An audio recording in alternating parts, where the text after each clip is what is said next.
right, all right, all right. Oh no, he's back. Yeah, baby. You watch a little Messi action last night? Oh, of course, man. I'm over here. I'm half asleep. I've been traveling since 6 a.m., but I wasn't gonna miss that. I was ready to turn it off. 4-2 in the 80th minute. I was ready to turn it off. I was like, after that own goal, I was like, all right, bro. That was fun. Did you turn it off in Baltimore down 21 when Tua brought him back? I mean, I was there, so no, I did not. I have my story written. So now you know. Now you know. Messi. You can believe I have my damn story written. And throughout the fourth quarter, I was just Messi, delete. And Jimmy Butler. You don't count those mofos out, bro. But I'm saying this right here. I said it last night. I don't care what the price of admission was.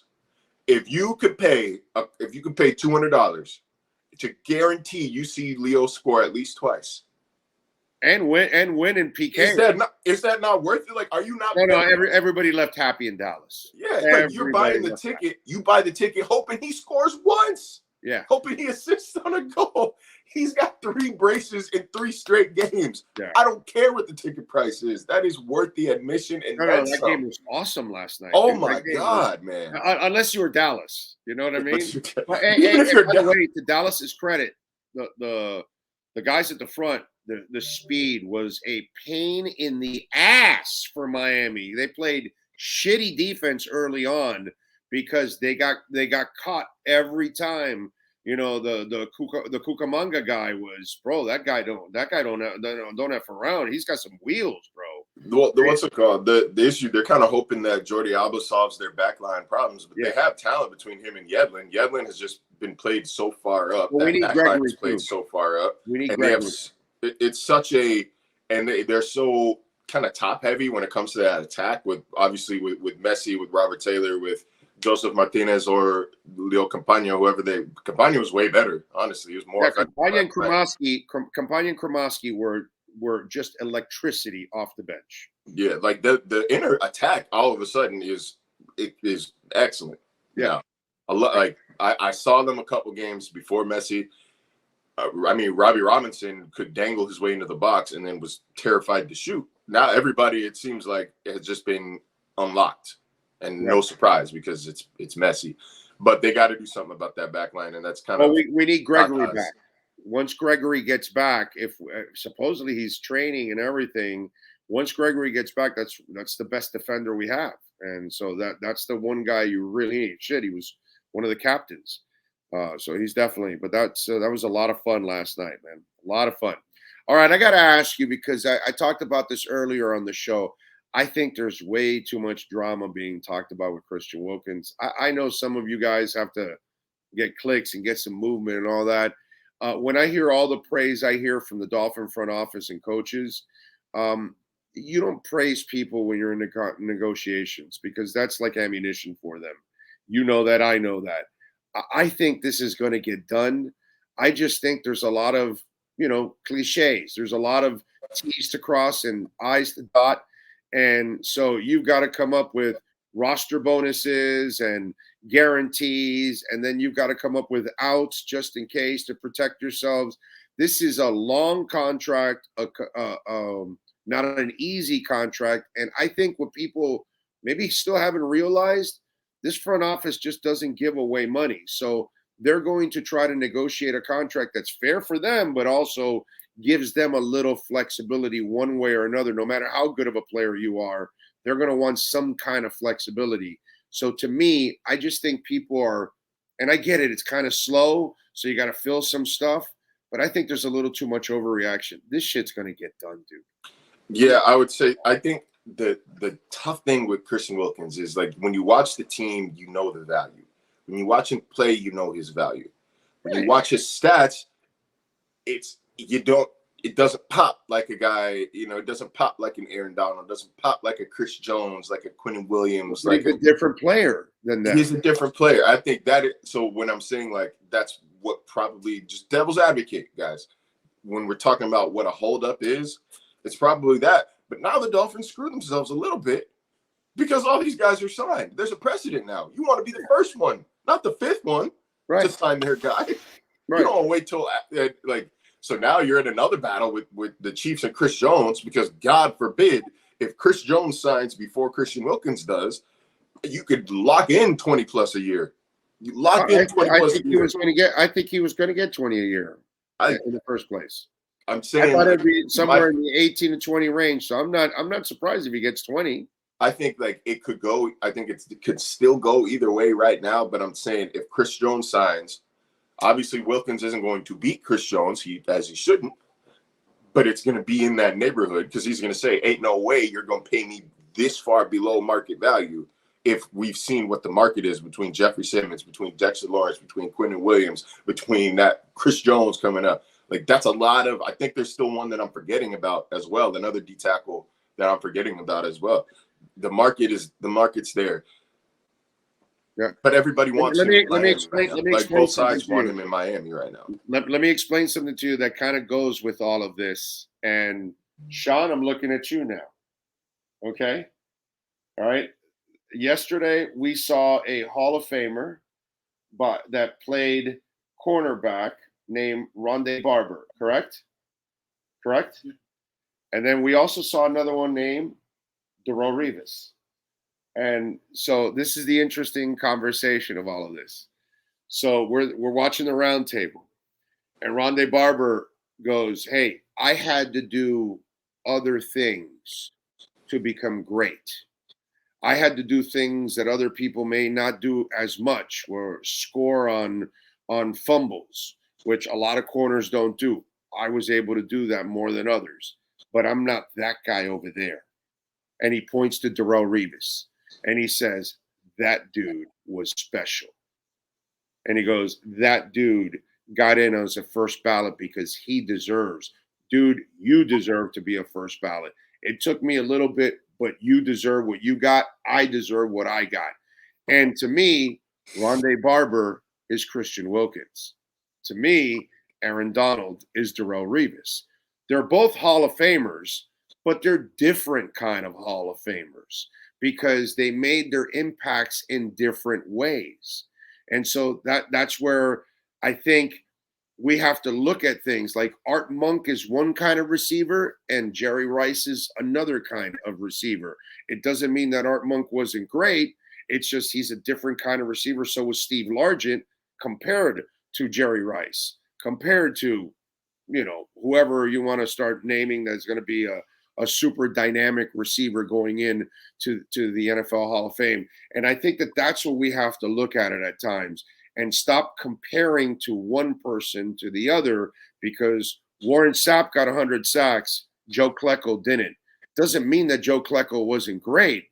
You know what I'm saying? He was great. I watched him. I saw him. I saw him throw people around like it was a rag doll. I saw him blow up offensive lines like it was going out of style. Now, he's a different player than Aaron Donald. And that's where I think we have too much of a hookup, because we're so in love with sacks. And that's where we're holding Christian Wilkins back, when he tackles more than them, when he tackles more for loss than them, when he does things that other guys don't do. And he does a better job against the run against some of these guys. So some of them might be better pass rushers. He might be a better all-around player. I think I'm not ready to. I know it's not the point of what you're saying. I'm not ready to call Christian Wilkins Rondé Barber yet. I think it's like right now it's like Antonio Cromartie and Darrelle Revis, where, I don't know if he's a Hall of Famer yet, but he should be a multiple time Pro Bowler and could flirt with All Pro as well. He's already Ring of Honor type. That's for sure. It's only been like 4 years, man. It's only been like 4 years. And I expect him very good. He's been very good. But like I said, what I'm saying is Antonio Cromartie was also very good. What I'm saying is the pace he's on is already Ring of Honor. The pace he's on. Okay. The pace. So keeps this in the upward trajectory. Yeah. I don't know. I'm not getting there to Hall of Fame yet, but eventually we could get to that point. You know what I'm saying? Yeah, that's. I just look. I see. I see Cam Wake, and somebody asked me to say, "You think Cam Wake will get a Hall of Fame?" I said, "No shot." And he was a great sack artist, but he didn't do anything else. He wasn't great against the run. And so, yeah, that's where it kind of, there's a drop off. You know what I'm saying? And when I look at Christian Wilkins, I just see a guy that impacts the game in so many different ways. But I know he's not a great sack artist. That's that I understand.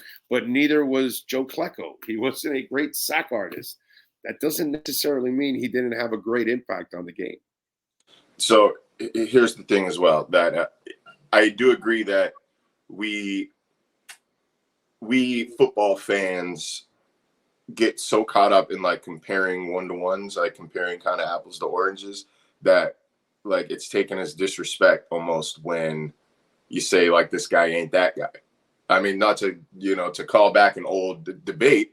When I was talking about front sevens the other week with somebody online, like talking about the Dolphins is good. Dolphins are good. The Niners are the Niners. No, the Niners. It doesn't mean the Dolphins aren't good.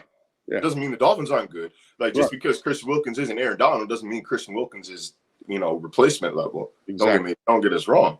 Like the market, you are exactly what the market dictates you're worth. You are worth exactly what the market dictates you're worth. There's been some debate whether or not he's worth $20 million a year. If that's the going market for a star defensive tackle, guess what, man? He is worth $20 million a year. That is how it goes. Yeah. I think eventually his deal will have $20 million a year when it's all said and done. All right. Are you where are you at right now with the O-line? Because I'm expecting Kendall Lamb to be moved to right tackle, and I'd put Isaiah Wynn at left guard personally. But your thoughts? I again have to kind of tiptoe through who I can say practices where. I'm also coming off a wedding weekend in which I did not watch a single snap of Dolphins practice. It felt good to disconnect. It felt good to go away. I watched a little bit from afar, the tweets from Saturday's scrimmage from afar. It does sound like there's some competition for Liam Eichenberg. I think it's about the time that there's some competition for Liam Eichenberg there, who is overall a nice guy. But has statistically been the worst offensive lineman on this damn line since he got here in 2021. Yeah. Since I've got here, all 100% of the Dolphins games I've covered, he's been the worst offensive lineman on the starting five. I don't think anybody can argue with you there, bro. It drove me nuts that Austin Jackson got so much hell for it when it was like, he's not been good, but he's been fine. He hasn't been Liam. Liam and Jesse Davis were. Yeah. In terms of level of bad, they said that he got a little better before he got hurt last year. Yeah, which I didn't see it, but I heard the same thing. I didn't see it either, but Yeah, he had a couple of wins in the first week of practice. He actually had a couple of these, and then everything completely went awry. Look, I'm willing to give benefits of the doubt because they never got to play with their full five. They never got to play at their full strength. We never really got to see this line become a cohesive unit. So, it's been hard to kind of pick them apart. But, so what do I always say on the show? Oh, that, actions speak louder than words. They'll tell you the truth if you just listen to not just what they're saying, but watch what they're doing. So, we hear the support for Austin Jackson. We hear the support for Liam Eichenberg. Then we see them sign Dan Feeney. We see them sign Isaiah Wynn and Cedric Ogbuehi. We could hear you could say all the support you want, all the compliments and whatever you want, but we've seen legitimate replacements now being signed for the first time since both players have been here. So there are guys waiting in the wing right now. This top five is not set in stone per se. I like Kendall Lamb. I like Kendall Lamb a lot. I think he's primary swing tackle. A primary swing tackle option right now, depending on what happens with the right tackle battle, the Austin Jackson and Isaiah Wynn battle. Once we see Teron Armstead kind of more integrated in the lineup, that is what kind of throws a wrench into things, and why you have to keep that in mind when you watch practice and you see certain combinations at practice. If Teron Armstead's not practicing, he is the left tackle. That's about as sure. Yeah, no, it's a sure thing. It gets him completely out of whack when he's not practicing. There's no exactly. doubt. So then, like, you might see this guy practice at left tackle who would normally be at right tackle or normally be second string, and then that guy has to go here and here. It's like that, like a wall of string behind him, like this chaos domino theory. So it is hard to kind of ascertain what the line looks like if he's not practicing. But I mean, it is what we thought it would be from the beginning, which is there's two open spots, or there's two spots in contention. I would say. I think Austin Jackson's been fine. He's won some reps, lost some reps. I don't think he's done anything to ultimately lose him. I don't like his lost reps. They look like they're bad. Like when he loses a rep, it looks like he's completely out of place. And that's my problem with him. That'll have some good moments and then he'll have some whack ass moments. And you're like, yo, dude.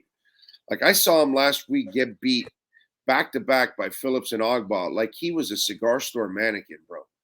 And it's like, yo, dude, no, this can't happen to you, dude. You can't do shit like this. And it's still happening, years in. I'm almost at the point where I think I've seen enough, but like under these guys, I'm almost like I've seen enough. And when I look at Kendall Lamb, the dude does a respectable job. And Isaiah Wynn, I know he can play all those spots. So why not put him at left guard now at this point? Especially your left tackle doesn't practice all the time. Get the best four out there, bro. Just get the best four out there at least. So the left tackle that is there filling in is, the weak link, and let the other four be the better guys. And that's why for me, I think this first phase of training camp has kind of passed. Now we're in the second phase, where now you start playing the games, actually. I think you need to start making some changes on the offensive line and start experimenting. Like I said, Lamb at right tackle and Wynn at left guard. We're going to learn. I think we're going to learn a lot this week because it's joint practice with the Falcons this week. Competition is going to be dialed up a lot. It's not going to – you're playing against people you're not used to. So game situations at every practice. So it's going to be a lot of fun to watch, and we're going to learn a little. And you don't want to get embarrassed. You don't want to get embarrassed. Want to get impaired. This is a Falcons team. It's a Falcons team that the Dolphins shouldn't have much trouble beating on both sides of the ball. Amen. They should not have. There's not the only matchup issue, but the only one that I'm going to perk my eyebrows up a little bit is I like what they do in the secondary with Jesse Bates at safety and AJ Terrell at corner. That's going to make things interesting in terms of trying to take the top off that defense. And of course, you got to deal with Grady Jarrett on the offensive line. So yeah, and I want to see what they do with the tight ends, because the experiment with getting Higgy with it is not working out right now because Higgy can't be consistent. He does a good play, does a bad play, good play, bad play, and that seventh round pick, converted tight end. Like I'm not shocked. No, I know. But I would love to see how they cover Kyle Pitts, because Kyle Pitts, but it is an experiment. Last time they played. Yeah, but this is an experiment, so it's not like something that we're expecting Tanner Connor or Higgy to be stars or lead guys in this offense. I get it. He's trying to find a dynamic tight end because his other three guys are, lunch pail guys, consistent lunch pail, blue collar type. So he doesn't have any dynamic player at that spot. So I get what he's trying to do, but it'll be interesting this week to see what happens in that position. You know what I'm saying? Because we might see the running backs catching a lot more balls than what we expected. And then maybe that's why A-Chain was brought also, I get that's him. That's his MO. And we're going to see another running back. We're going to see another running back who's gotten a lot of hype catching the ball on the other side in Bijan Robinson. Oh, yeah. Although, look, man, he might run great routes. He's got good hands. Of course. Double and triple routes in open field one-on-ones against linebackers is not going to make me fawn over somebody. Right. There are plenty of reasons to be excited about Bijan Robinson. What we're seeing him do, again, open field, double and triple routes against linebackers, bro, is not one of them. That is a perfect example of training camp hype going a little overboard. You guys have got to be kidding me down there in Atlanta, getting all excited. And you know who I blame? It's not the people in Atlanta. The ones I blame are these damn ML football, NFL rookie watch, JPA football, tough climbing bullshit accounts, man, that see one clip and it's They scrub every little scrap of reporting they could find on it, put the little eyes wide emoji, and say this guy is going to be a problem. ML football put out some bullshit. ML football put out some bullshit yesterday. The Dolphins have amped up their negotiations with Dalvin Cook, and I retweeted right away. There's no amp up, no nothing. The same deal that was on the table the first day is the same deal that's on the table now. So I retweeted because those clowns do all that shit. He did crack me up yesterday. A lot of misinformation, a lot of bullshit out there because there's too many people that just want to get clicks. And that's all they do this for. Keep an eye out on this. They had one yesterday that said, sources say the Dolphins will be signing an interior defensive lineman or will be signing a defensive tackle. When you bring in 4 guys at the same position to work out, you are usually going to sign a defensive tackle. That's not a source report. Like, don't give these people clout. I'm just to everybody who might take these accounts more seriously. I promise you, like, it sounds like I'm hating because I am kind of hating, bro. Like, it's undermining my job when they do that shit. It's not a source report. It's throwing spaghetti at the wall off of deductive reasoning. That's all it is. They brought in 5 safeties the other day, and guess what happened? They signed a safety. They brought in some corners to work out the other day. You know what happened? They signed a corner. They brought in D lineman. They signed a D. Like, you're not bringing these guys in just to be like, oh, I wonder what this position looks like. Oh, well, I wonder. It's fake. It's a fake clairvoyant. No, I know. That's what I blame. Is like. They do these, they throw out these fucking practice clips, excuse my language, and like hype it up to all hell. And then the people who are so excited to see football for the first time in however many months eat it up. Like, they eat it up. I'll give them credit for one thing. Like, the formula apparently works because people. It works. It works. They love that. Either being a complete hater or a complete homer, that all works. It all works. And they eat it up. But you know what, man? Like, meth works too. People who do meth love meth. It doesn't mean it's good. It doesn't mean it's good for you. There's something called that echo chamber, and it happens in all kinds of things in life. And some people just want to be in that same echo chamber. They just want to hear what they want to hear. I saw one. I forget who posted it. They're like, oh, this Jalen Hyatt route, like, eyes wide emoji. Mans ran a double route in red zone 1-on-1s and then did not catch the ball. It was kind of a bad throw, but he did not catch the ball. So what are we using this clip for, man? Like, he doesn't have any other routes. You tell me this route is so damn good that he doesn't have any other ones that I can use, but we have to watch this. It wasn't a good enough route to be worth using a clip where he doesn't catch the damn ball. It still hit his hands. Bad throw. It hit his hands. It's like, what has happened? What has happened to this industry, man? What has happened to this? This is why I'm not on Twitter that much anymore. Yeah, that's crazy. I can't stand seeing these, but all right, man, I'm gonna get off my soapbox. What do you got going on ESPN so folks can check you out? Oh man, well, just preparation for this joint rigor practice. We're gonna have a lot of storylines coming out of it. Like I said before, we're gonna learn a lot about how people perform when a little pressure is on, when you're not just playing against the guys in your own shirt. Hopefully, we see good, clean week of practice. No fighting, no scrums, no brawls, no none of that. Just want to see a good week of practice followed by an engaging game on Friday. But that's what we're focused on here these next couple of days. Hopefully see you guys out at these joint practices. Come say hi if you do. Always love it. Always appreciate, people showing love. And, yeah, man, stay cool. Hydrate. All of that. Follow him on Twitter at Marcel_LJ. I'll see you on Tuesday, my friend. You be good, yes, sir. Yep. You got it. There you go. Marcel, Louis-Jacques. And by the way, Welt Rheaume, obviously a great sponsor of our platform. And one of the reasons why we're here covering Zach Thomas's induction into the Pro Football Hall of Fame. I want to thank Dan. I want to thank Jeff. Great sponsors. And if it comes to bankruptcy, condo damage, criminal defense, business owner claims, homeowner, property damage, commercial litigation, personal injury, call my guys wherever you're at in South Florida, wherever you're at in the state. You can call them 954-966-4646. Even if you're not sure if you have a case, call. You may have a case. And if it happened a month ago, a week ago, 2 months ago, call. Okay? Maybe it happened 6 months ago and you're not sure. Call, run it by Jeff, run it by Dan. They'll tell you if you have a case, and then they can help you.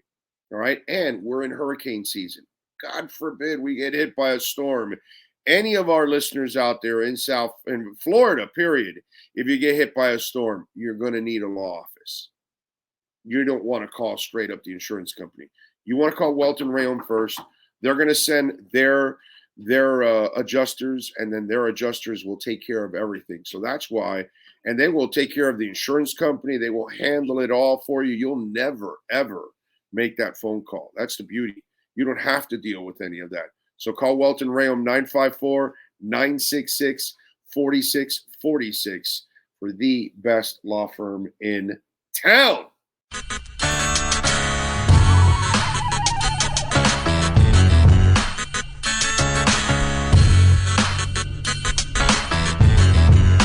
This is the Big O Show. This is the Big O Show.